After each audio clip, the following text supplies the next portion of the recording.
Thank you so much for coming. It's nice to be back doing a lunchtime program again, and lovely to be in this new space here in the library. Appreciate the invitation from Aaron Wellborn and the staff here to make this work. So this series, if you haven't joined us in the past, we like to take one piece, play it in its entirety, and oftentimes we'll put it in context somehow. So I'd like to say a few words about this, and the context appears that most useful. It's France, it's turn of the century, it's Impressionism. So Impressionism never really was used to describe music until the 1890s, and the kind of breakthrough piece with that was Claude Debussy's Prelude to the Afternoon of a Faun. And mostly what I'm going to be sharing with you to create this context are quotations. And Debussy is very colorful. He's got great quotes, more so than Ravel. But one of the things that Debussy said was, anyone who calls my music impressionist is an imbecile. And that's one of his favorite words. It comes up in many of his quotations, especially reserved for German composers, I think is one of his favorite targets. But there are probably people in this room who know more about Impressionist art and literature than I do, but I have some wonderful quotations, thanks to Google, that I'd like to share with you. And Impressionist art got started in the 1860s, and so here's a few things that we hear from, Pissarro. The whole world is beautiful. The art is in the seeing. Or Monet, color is my day-long obsession, joy, and torment. Monet said, every day I discover more and more beautiful things. It's enough to drive one mad. I have such a desire to do everything. My head is bursting with it. And then this one, everyone discusses my art and pretends to understand, as if it were necessary to understand, when it is simply necessary to love. So I think that the spirit that's being expressed here by Monet, much of that same passion and call towards something, getting direct inspiration from nature, is something that we'll hear a lot from Debussy in his quotes, whereas these quotations that I'm about to share with you from Renoir speak more to the craftsmanship, which is kind of more at the center of Ravel as a person and as an artist. So Renoir writes, be a good craftsman. It won't stop you from being a genius. And he writes, I like a painting which makes me feel like I want to stroll in it. He also says, I have no rules and no methods, no secrets. I arrange my subject as I want it. Then I go ahead and paint it like a child. And then this, an artist under pain of oblivion must have confidence in himself and listen only to his real master, nature. So Debussy and Ravel are these composers that we always think of together. I don't think Ravel would have been able to do really what he did at all if it hadn't been for Debussy blazing the trail in front of him. He was 13 years older, born in 1862, Ravel was born in 1875. Debussy studied at the Paris Conservatoire from the age of 10 until he was 22. Ravel was in the Conservatoire until he was 30, when he was thrown out for the third time. But Debussy was a revolutionary, and probably one of the things that was most important to him was to find a music that really was defined by its Frenchness. The German tradition had been dominating Western music for so many years, more than a century up to this point. And he had no patience for it. There's quotations where he talks about how much more inspiration he can get from being in nature than hearing Beethoven's Pastoral Symphony. He also spoke, he was at a performance of Beethoven, and he turns to his friend during a performance of Beethoven. He says, "Let's go, he's starting to develop." And then he also,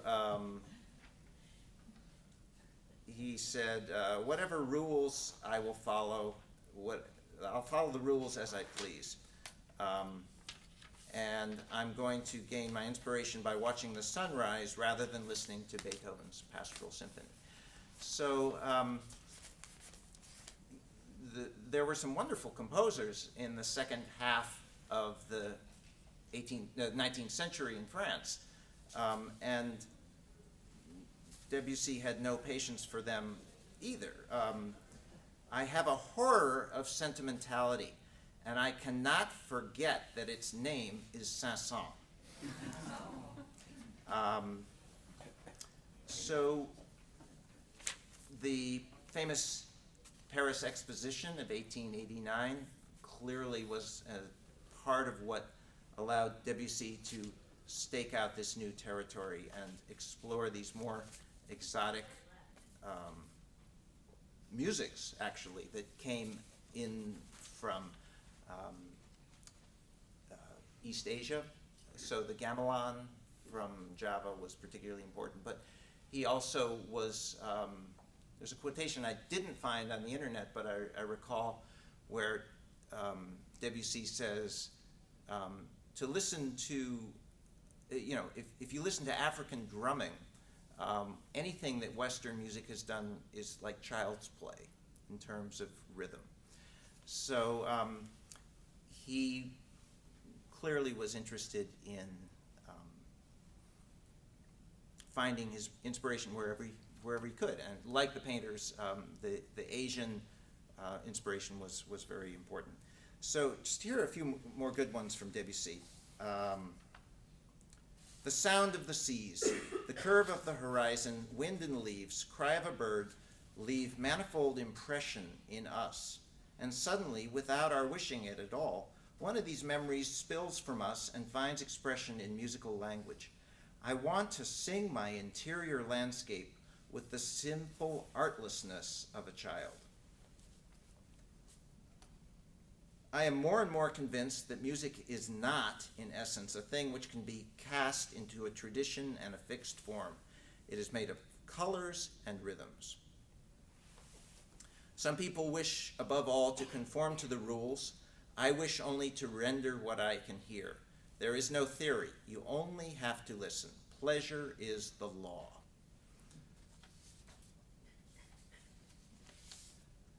Listen to no one's advice except the wind in the trees. That can recount the whole history of mankind.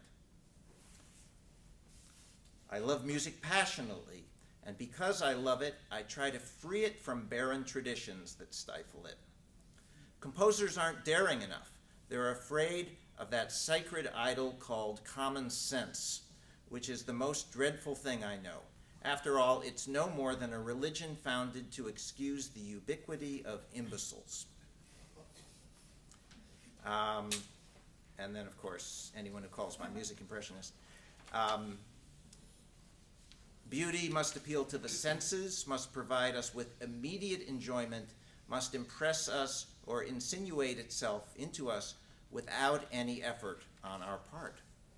No effort required to take in the beauty of Debussy's music.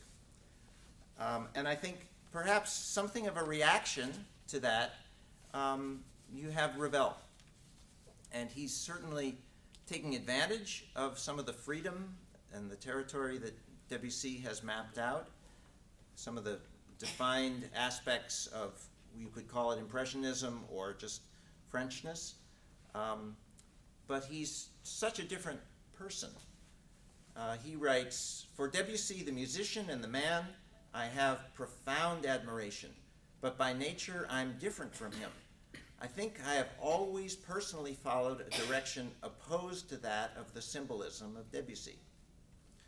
My intention here," and he's speaking of a piece called The Raven, "is to make it clear that not a single cell of my composition is found by chance or intuition."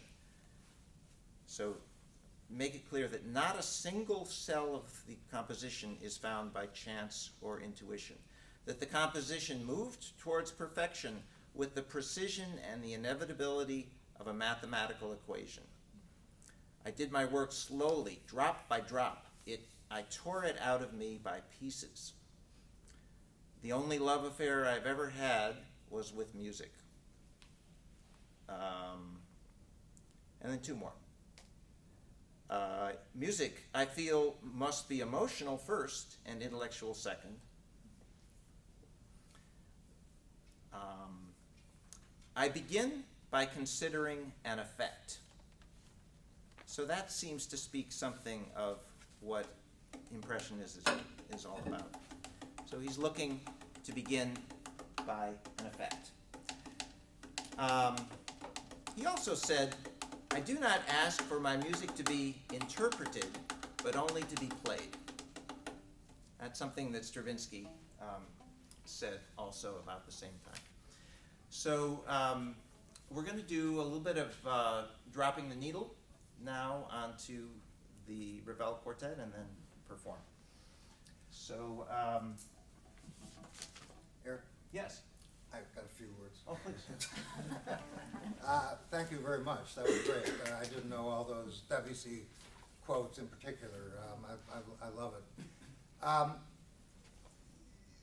One thing Ravel said, apparently, he took a trip down the Rhine in a boat, and he said that he preferred looking at the factories to looking at the castles. So that is another example of his state of mind. I have a brother, Max, who is a violist, and we always go back and forth. He prefers Ravel, I prefer Debussy. And I think what Debussy said about his personality must be true somewhat with me and my brother. He prefers the craft of Ravel. I prefer the imagination of Debussy. That's putting it in my terms, making Debussy sound better. But let's go on. Yeah. So I was just doing a little rhythm. I don't know if you recognize. Stand up, Shami, and speak loudly if you want to. I was doing a little bit of rhythm. I don't know if you recognize.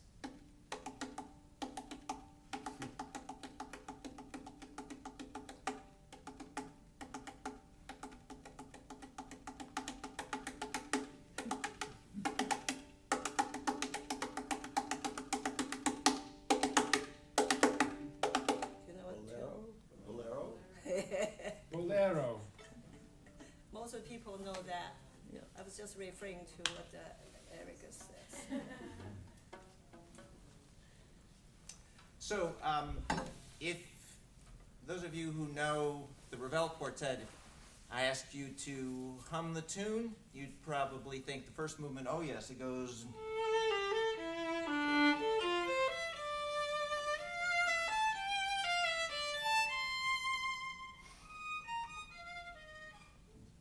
that's the Ravel Quartet. But maybe you never heard what's happening in the other three parts of the string quartet at the beginning of the Ravel Quartet.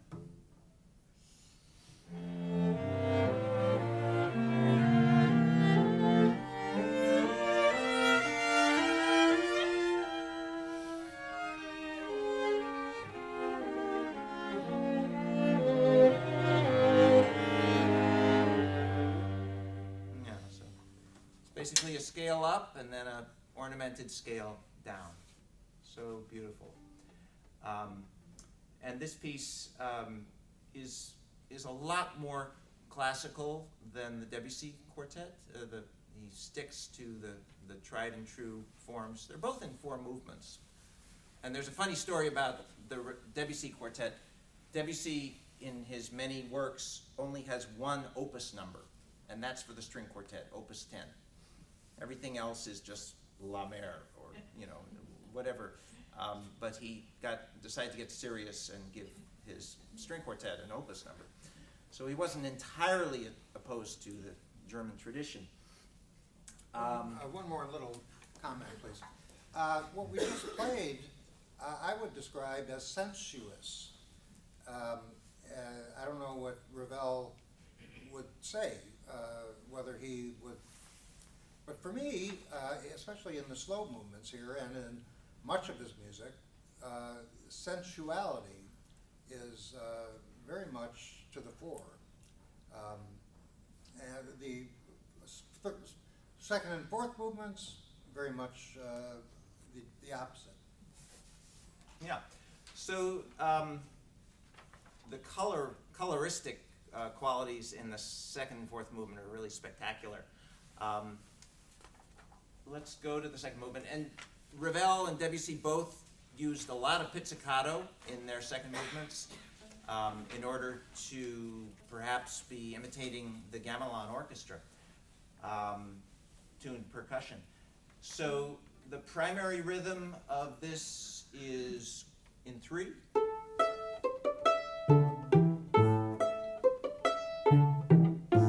But as you know, if you have 6 beats, you can arrange them in 2 groups of 3 or 3 groups of 2.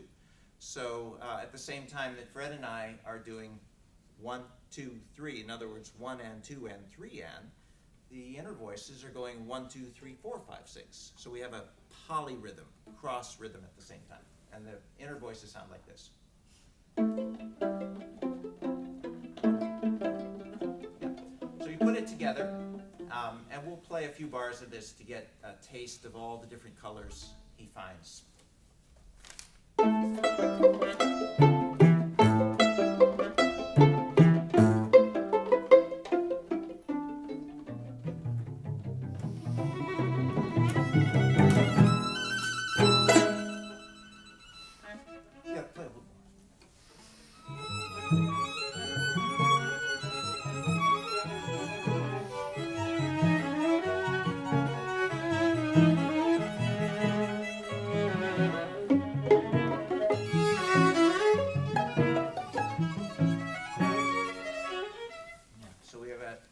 Tremolo, we've got pizzicato, we've got just amazing colors. Could I just, the cello right here has the 6/8 rhythm. 1, 2, 3, 4. 1, 2, 1.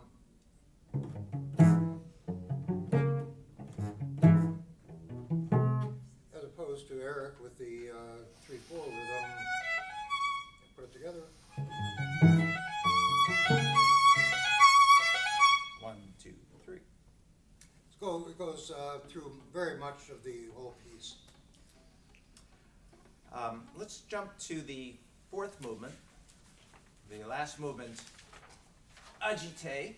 I want to see if anyone can tell what the rhythm is of this.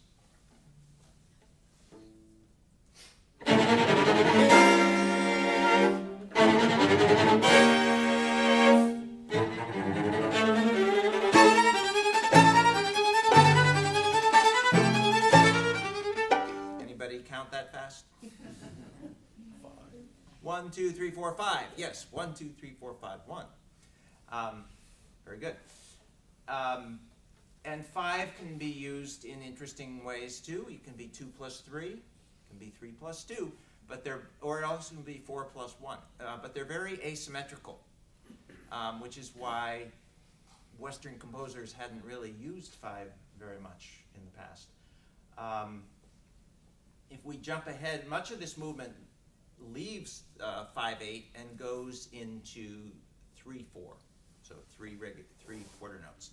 So here's some 3/4 music, but then see if you can catch when the 5 reemerges and comes.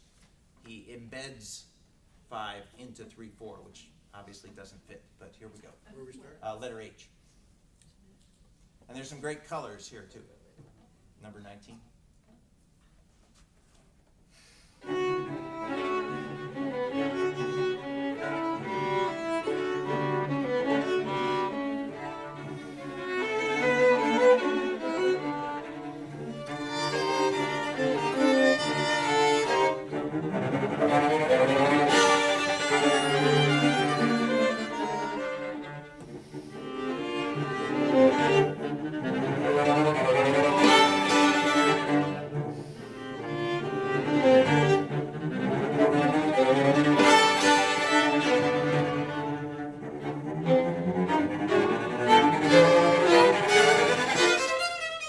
So we're back in 5 again now.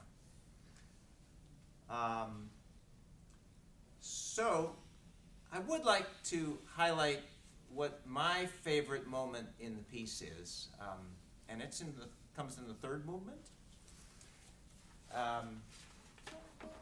And you know, string quartet is not an orchestra, so the resources of color are much more limited. But I think that Ravel is really trying to get your attention at this moment, because he takes a single pitch, he gives it to the English horn, and then he gives it to the oboe, and then he gives it to the violin. Same note 3 times, and then the most beautiful melody emerges from that. So here we are. Letter F. Just play your Should we C. start, No, let's just no? yeah, Okay. C.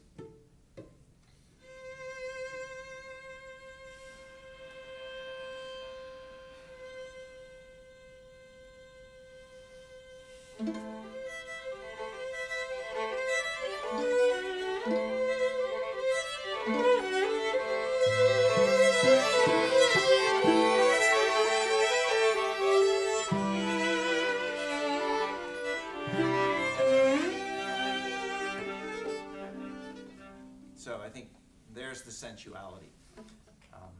Give you second violin.